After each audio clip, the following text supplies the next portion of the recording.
Hello and welcome to the GPAT Neighborhood. I'm your host, Steve Rowe, and our guest today is Jeff Compher, the new athletic director at East Carolina University. Jeff came to Greenville in May from Northern Illinois University to succeed Terry Holland.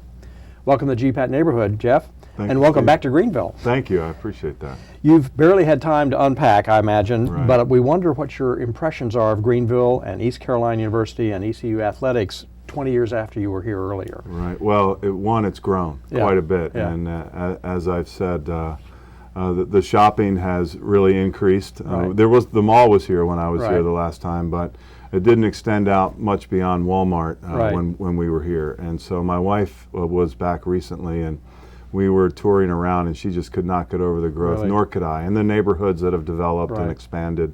It's really a growing place, and really the hub of Eastern North Carolina. Right. You can see that more and more. You might describe your earlier connections to North Carolina, both Eastern North Carolina and Central and Western North Carolina. Right. Well, I started at NC State back in 1982 and worked in a variety of capacities there for the university, including athletics for a long time. And I also took a break from college administration and came to Greenville about 21 years ago. And during that time, my son was born here, CJ, my oldest son, and he just celebrated his 21st birthday, so Right. that's kind of exciting. So. What brought you to Greenville? I worked for a pharmaceutical company. Okay. I was, getting married and thinking I need to take care of my family Right. and do some other things in my life. And Right. but I loved Greenville, but the lure of working in the collegiate setting really brought me back. So moved back to Raleigh, and then eventually. Moved to Western North Carolina and worked at Western Carolina University as the athletics director there after serving a bit of time at Vanderbilt University. Okay. What prompted you to come back to seek the athletic director's position at ECU at this time? Well, I tell my wife all the time, there's certain places that you want to live, and when we left Greenville, we always hoped to return. Really? And I had no idea that we would be able to return in this capacity, but back when Terry Holland was hired, I was interested in the position. I was actually at Western Carolina at the time. And when the ECU position came open, I was certainly interested then. So ECU has always been on my professional radar screen, and very happy to be coming back. Now, in your first few months here, have you had a chance to meet with all the ECU coaches, men's and women's? Yes, that was one of the first things I did. We met one-on-one. Generally, any impressions that you gained? Because I imagine virtually almost all of them would be new from 20 years ago, and you weren't really in athletics 20 years ago either. Right, no, all of them were new. I got to take my hat off to Coach Holland. He hired a great staff, and just being with these coaches and seeing the passion that they have for ECU and their desire to be here and compete at the highest level and recruit the right kinds of student athletes to ECU and our community means a lot. So I feel like I've stepped into a really good situation from a coaching perspective. And how about athletic facilities? Have you had a chance to tour all the athletic facilities here? Yes, I have. There's still some places I haven't been, believe it or not, but for the most part, I've been everywhere. And I just recently had a chance to view the new basketball practice center, which is off the charts. Really? Yeah, it is. It is really going to be a showplace for our entire athletics program. And of course, we've just recently had some improvements to the track, and I think of course the new softball. General impressions about the athletic facilities here? Well, when you look at our facilities, you can compare them to the SEC, to the Big Ten. You can compare them to any major conference in the country. And what I've seen with soccer and softball and track and of course baseball over time, and now with the basketball facilities coming on board, we're in great shape facility-wise. You can always improve. I was going to say, do you see any things that maybe in the next 5 or 10 years might need some upgrading or improvement? Well, I think that people speak about the idea of a new press box, so people in the press like yourself, that's certainly something that I get questions about quite a bit. But really our priority right now is to finish off the basketball practice center, and when that's done, we can talk about new projects. There's always ways to improve what you have, and we need to prioritize those. How important is it for a new athletic director to also have an open door to meet with athletes, and in this case, during the summer, before the fall season starts, have you had a chance to meet with any of the athletes? Well, that is really important for me. I tell my staff that if a student athlete's waiting for me, they take priority, and I want them to be able to come and see me anytime, because it takes a lot of effort Right. to come and see the athletics director. So they must be there for a pretty good reason. And so I want to prioritize their visit if they do come and make sure I get to them. And I'm slowly but surely getting to meet our student athletes. I've had a chance through various events to meet them, and we have a student athlete advisory committee called the SAC that they have leadership, and I plan to meet with them very early on this summer and into the early part of the fall so that we can kind of set our agenda for the year. They're kind of our student athlete leadership group. Do you see any reason to meet with whole teams, or would you rather meet with individuals or small groups? I'll meet with every team at the Right. beginning of the year. Oh, okay. I will speak to every team in the fall. Okay. And how about things like Booster Club and Student Booster Club and that sort of thing, the Pirate Club? Right. You've already had a meeting with the sports club, the sports backers Yes. in Greenville. What about the Booster Club as well? One of the reasons I wanted to start early in May was so that I could do some of the Armada tour. Ah, right. And so with the Pirate Club, I think I went to 6 or 7 different Armada events around Eastern North Carolina, and that's been really beneficial to me to get out there and meet the chapters and to speak to them about Pirate athletics and be there with our coaches and get to know them. So that's been a real plus for me since I've been here. Do you find rabid support outside of Greenville for East Carolina athletics? Yes, Really? no doubt about And any it. pockets of really extraordinary support? Well- Elizabeth City or somewhere like that? I don't Well, know. Wilmington was Wilmington. amazing. We had an Really? event on the USS North Carolina battleship. no fooling. They had an overflow crowd there. Yeah.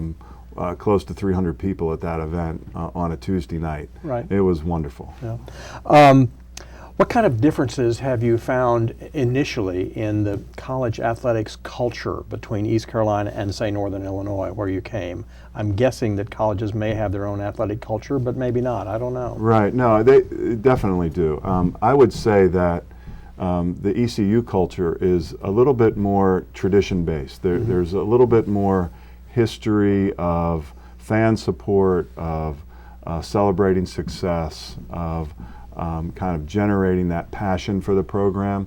And at Northern Illinois, we were still working on some of that. Oh, okay. That wasn't as matured from a fan perspective. And so the fan base here, the passion for it, its place, and how it works with the local community as a university and as an athletics department, those relationships are very mature.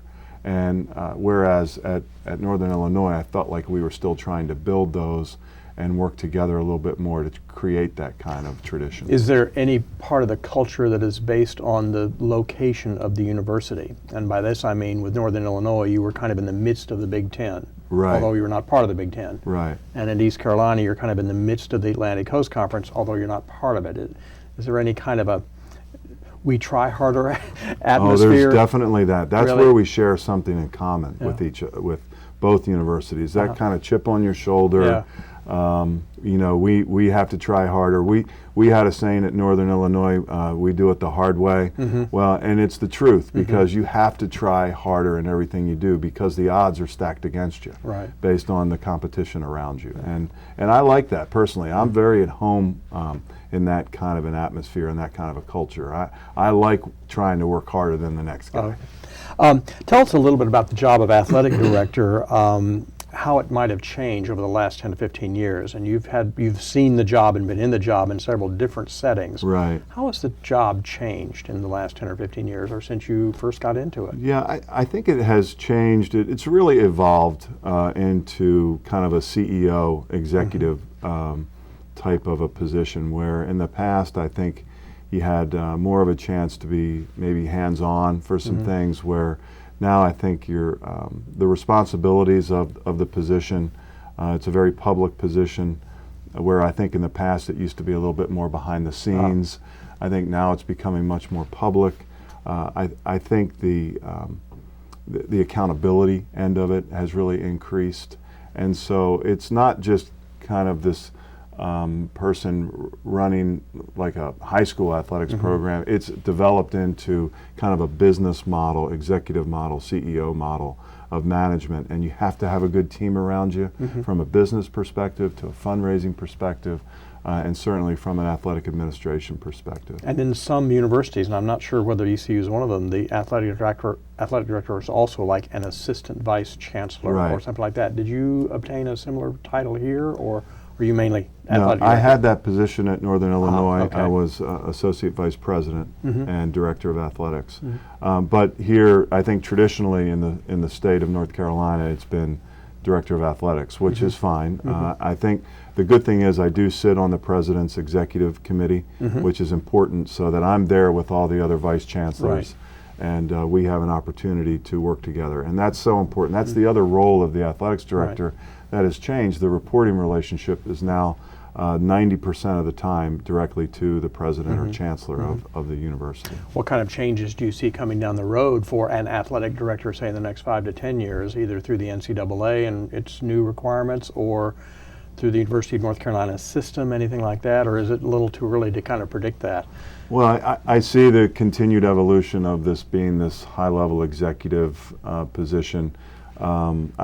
I've predicted down the road that more ADs will need to have their doctorates and those kinds of things. I think that will add credibility to the position from an academic perspective, and you're beginning to see that.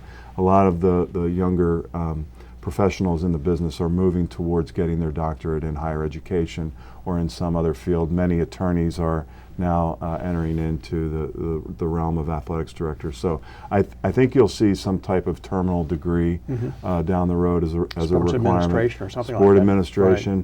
Right. I think as the field evolves and the professionalism around it, the educational part of it will catch up. I asked about your initial relationships with the facilities and relationships with the coaches and even with some of the student athletes. Early on, as you came on here, did you have a chance to meet with any faculty members and other administrators, and how is that going? Well, I had a chance to go to our Founders Day event at the university, and there they celebrated many of the faculty from a teaching perspective and what they brought to the university. And I had a chance to be there and witness the dedicated professionals that we have on our faculty and how much they bring to the classroom and to the research of our university, and was very impressed. Does there seem to be a pretty good relationship between the academic side and the athletic side of East Carolina? I think so. Everything I've seen really indicates that, and a great cooperation from the administration down to the faculty. We have a lot of faculty that are members of the Pirates Club, and they want to be involved and they care as much as anybody does. So and one thing I've seen is that faculty stay here for a long time. This seems to be a destination for many faculty, and I appreciate that. You're watching the GPAT Neighborhood, and our guest today is Jeff Compher, the athletic director at East Carolina, who came to the university in May. Tell us a little bit about your own background. You're in sports. What sports did you play in high school and college, and did you coach at the high school or college level? Yeah, no, I never coached. I coached youth league, a lot of youth league with my two boys. So that was my coaching experience. From soccer to baseball to basketball, those are the things that I worked with my kids, and learned a lot from the people that I was trained under during that. And I think you take some lessons in coaching from that, but certainly not at the high school competitive level or the college competitive level. But having played football in college at James Madison, back when I went, it was Madison College. It was a Division III program, and so I was a pretty good Division III player. But as you think about my high school, I was a football player and a baseball player, and played American Legion ball in baseball for many years through high school, and just absolutely loved baseball. Grew up an Orioles fan. I'm from Maryland originally, and so that's a big part of my background. What prompted the shift into athletic administration? When did you have that aha moment? Well, that's a good question, because I was at NC State at the time, and we had just hired Dick Sheridan as our football coach. He came from Furman, and during that time I was working in student affairs. They needed some work done on a residence hall that was for student athletes only, back when you could have those. You can't have those anymore. And I helped them out, and I got a call from Jim Valvano, who was the athletics director, and he said, "Jeff, I understand you helped out our new football coach. How would you like to come and work for athletics?" So I met him on campus, and we talked it through, and he convinced me, it didn't take much, Yeah. To come and work in athletics. So that's how I got started in it. Athletic directors have been in the spotlight lately in the last year or so because of transgressions of some of their coaches and players. And you think about Tennessee and Penn State, Rutgers, even UNC Chapel Hill are examples. What kind of message in your first month or two here have you given your coaches about operating clean programs and abiding by the rules? Well, I think it's very important that there's two principles that we talk about. One is integrity. And what that involves is the responsibility to know the rules and stick by the rules. And make sure that the other part of that is that we're transparent in everything that we do. So we, educationally, from a reporting perspective, we have to hold each other accountable. And it's a culture that you have to have within your department where, ask before you act kind of things. Those kinds of standards, I think, need to apply. And so it takes a while, and luckily it's already there. I was going to say, did you find an absence of anything from your Northern Illinois days? No, really. No. It's more about structure, how I like to structure it from a compliance perspective, and how we go about that process. So, no. I think genuinely people want to do the right thing, and they care about the student athletes. And when you have those two ingredients, you're going to be just fine. And that's certainly what I found at ECU. Last year I asked Terry Holland, does the NCAA make things too complicated for an athletic director to do his or her job right, for a coach to do the coaching, and for a player to do the playing? And I'm wondering what your perspective on that might be. Well, it is complicated, and that's why I say you have to be on top of the rules and the information. You can't, and right now the legislative process from within the NCAA has changed dramatically.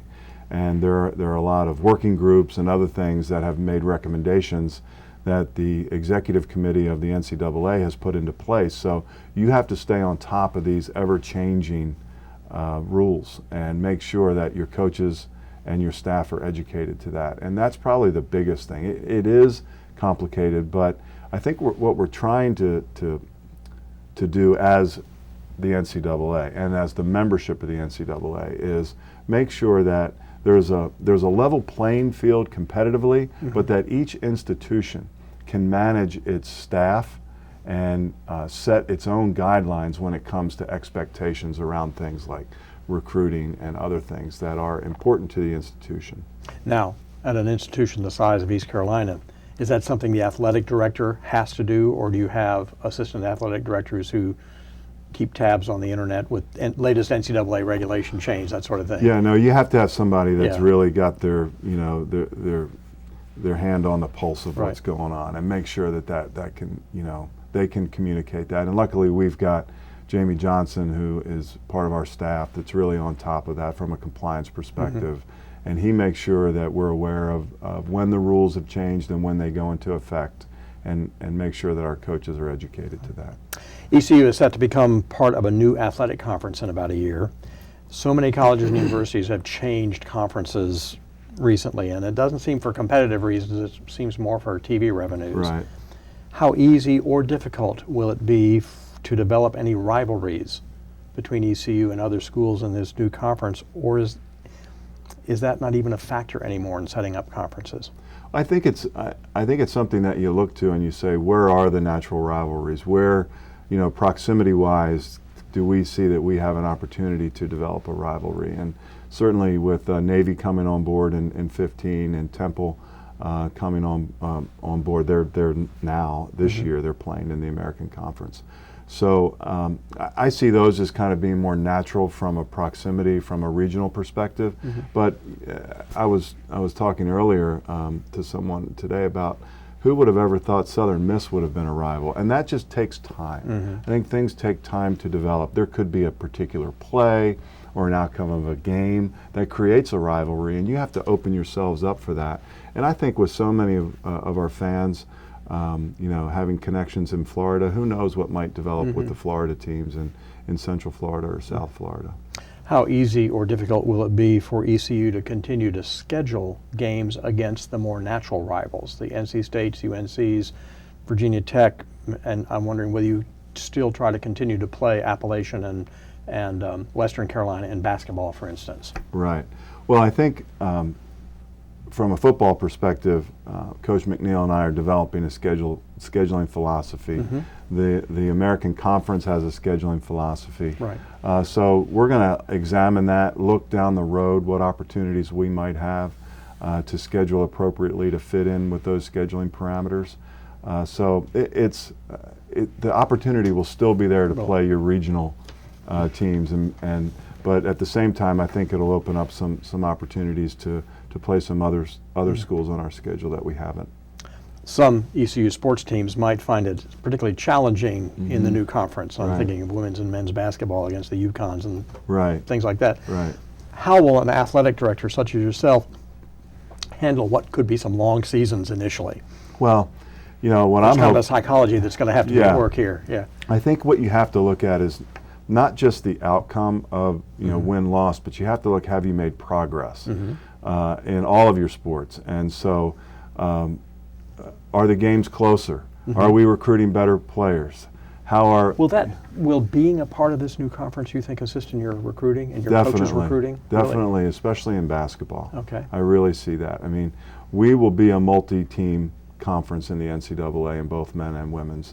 And when you have that opportunity, you'll be able to recruit. The other thing that's going to help us is our new basketball practice center. That's really going to help us as well. That's going to be state-of-the-art. Anyway, go ahead. I'm sorry I interrupted. How about the idea of assisting the players to go through what could be a challenging time? So what I was saying is I think you have to look at progress and have you the opportunity to see things that maybe don't reflect W's and L's, but do reflect progress. So, and some of that you have to be a little bit imaginative in your scheduling, so that as you create schedules, you provide an opportunity for success and develop some confidence as you enter into your conference schedule.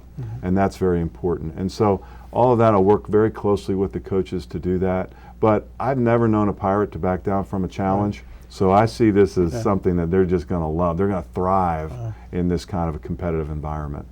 Have you set any kind of short-term objectives for yourself in your first year or 2 or 5 as ECU athletic director?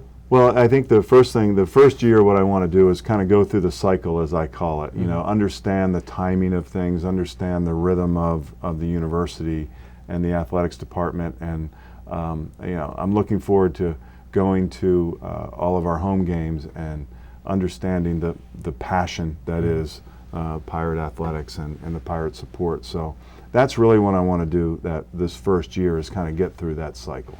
The other part that I think long term is we have a strategic plan, and we're going to be rolling that strategic plan out. And it's very detailed and very objective related. So we're Are you starting from zero, or was there already a plan? There was already a plan in Terry place. Holland that was in place, and it seems like a logical, practical, I mean, for plan. me, it's kind of a roadmap. It's like someone handed me a roadmap, and it was a very big group of people from across campus. It wasn't just athletics people. There was outside people, community people, Pirate Club, as well as university administration, including faculty involved in this. So it has a lot of buy-in, and to me, that's the kind of thing that I'm grateful for as a new athletics director, because a lot of that work is done, and we can kind of look and prioritize those goals that are part of that plan. Last question. How would you measure your success as an ECU athletic director over the next, say, 5 years or so? Well, this is what I tell our coaches, and this is what I would say to my staff as well. I want every team to have an opportunity to compete in a championship. I want every team to stress graduation, and every student athlete should have the opportunity to graduate. And finally, when we meet with student athletes at the end of their 4 or 5 years, I want them to be able to say, "I do it all over again." Very good. You've been watching the GPAT Neighborhood, and our guest today has been Jeff Compher, the new athletic director at East Carolina University. I'm your host, Steve Rowe, and until next time, goodbye.